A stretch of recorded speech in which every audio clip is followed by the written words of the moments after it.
Help it.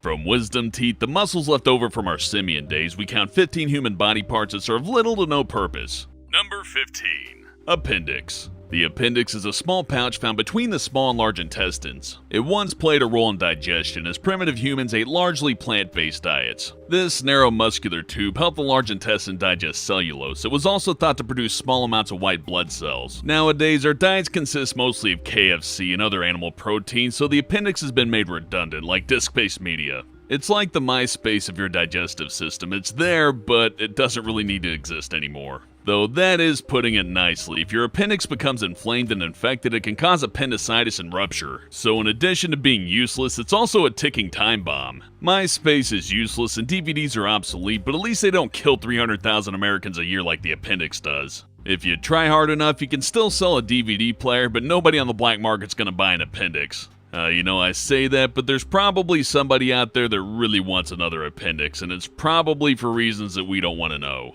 Appendectomy scars are so hot. Number 14. Coccyx. I defy anybody to say that word without sounding like they're saying coccyx. Stupid cock jokes aside, the coccyx, or tailbone as it's called by normal people, is a collection of vertebrae found at the very end of the vertebral column. It's below the sacrum and is composed of 3 to 5 vertebrae that are either separate or fused together. Many believe the coccyx to be the remnants of our distant ancestors' tails. These tails are said to have aided with balance and communication. However, our hominid ancestors lost the need for tails when they figured out how to walk upright. That's a real shame. Tails could have been pretty useful in the modern world. You could use a remote with them, grab stuff off shelves, and they would have revolutionized Twister and the Karma Sutra. Number 13.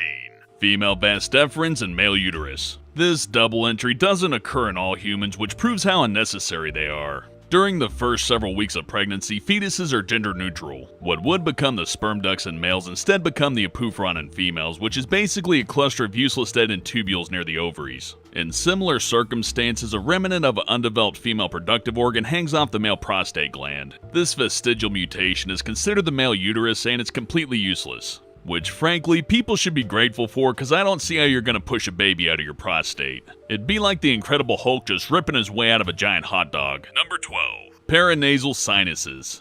The nasal sinuses of our early ancestors had odor receptors which gave them heightened senses of smell, allowing them to detect and escape T-Rexes and saber-toothed tigers. But since we no longer have to outrun giant predators on a daily basis, we've lost the need for this ability. Your sense of smell's not going to help you catch a bus or find your keys, so it's pretty much useless. Yet we still retain these problematic mucus-lining cavities which make our heads feel lighter and warm our breath. So useful, like having taste buds in your anus. Well, okay, maybe not that bad, but you get my point. Our sinuses are basically pockets of air residing inside of our faces. Their role is often debated, and there's little to no consensus on their true purpose. All they're really known to do is give us painful sinus headaches when infected. Number 11. Body hair. Humans are covered with hair. Some of it is useful, like the hair on our heads that insulates heat and protects from sunburns, eyebrows that keep sweat out of our eyes, and male facial hair that is thought to play a role in sexual selection. However, most of the remaining hair on our body serves little to no function. Some suggest body hair makes us more aware of insect attacks and more sensitive to our surroundings, while others have claimed it provides warmth, although you'd have to be sporting a pretty serious rug on your chest to feel any real difference. In the modern world, these two functions are served by insect repellent and clothes, rendering body hair unnecessary, yet people still go bald. And not chest bald, I'm talking head bald, where you actually need hair. Nature truly is a cruel mistress. If butt baldness was a thing, nobody'd go out and buy a toupee for their ass.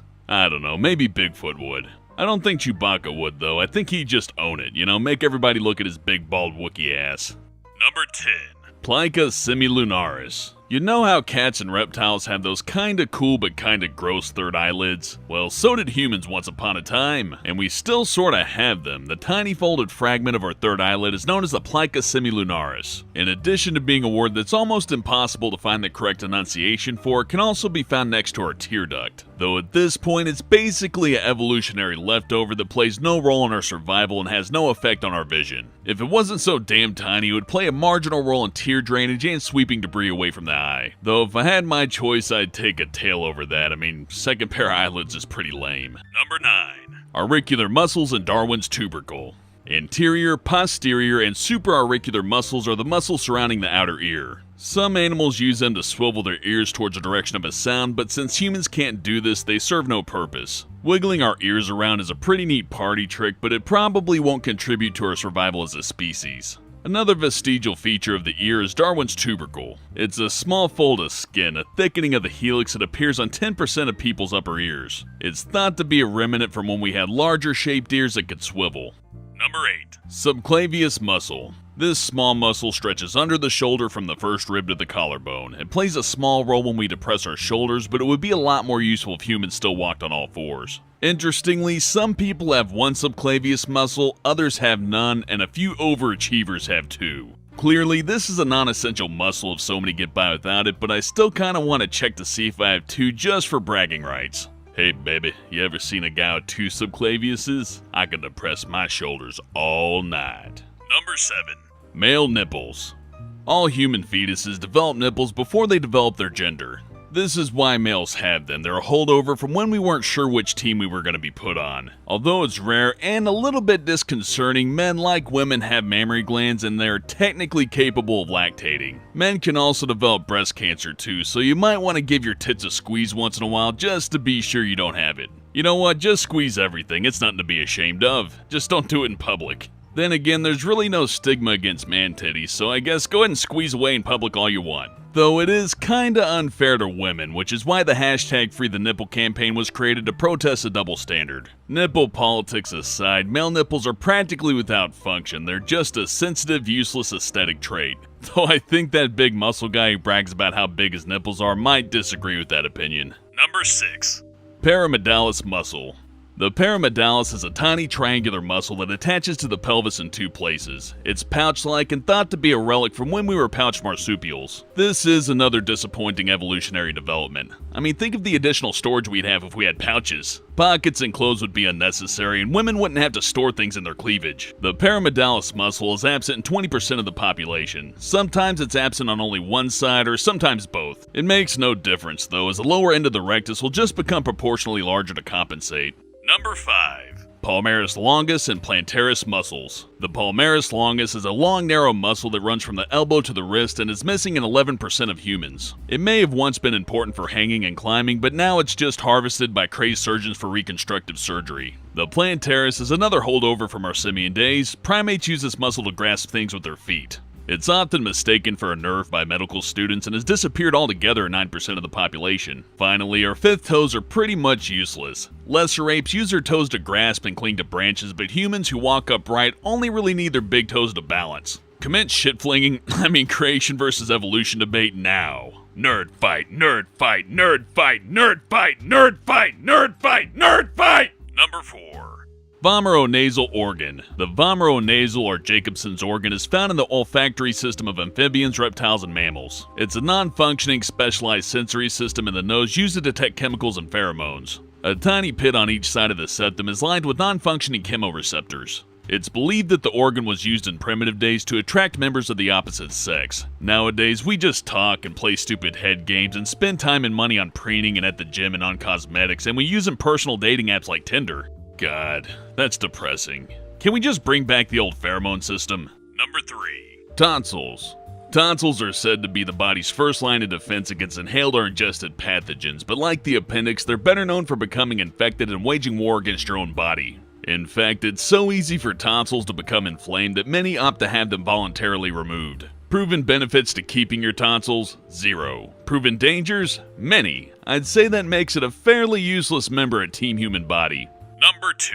Erector pili are tiny muscles attached to our hair follicles via smooth muscle fibers. These muscles contract, causing hair to stand on end. This phenomenon is commonly referred to as goosebumps.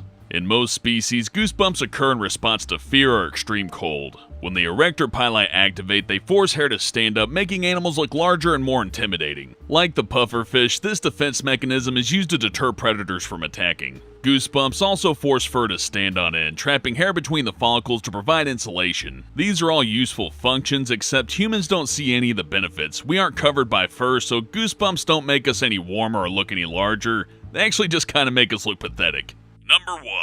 Wisdom teeth are a strangely named extra row of molars that typically develop between the ages of 17 and 25. They were useful for early humans who had to chew on a lot of delicious raw plant matter to survive. However, scientists believe that the human jaw has grown smaller over time, which has left these wisdoms nowhere to grow. This doesn't stop them though, and the pushy assholes will happily bulldoze their way through any teeth or gum in their way. Because of this, they often come through misaligned and can cause painful infections if not removed. Only 5% of the world's population develops a healthy set of these third molars, and 35% don't grow any at all. If you haven't developed a set yet, watch out. They're coming to get you.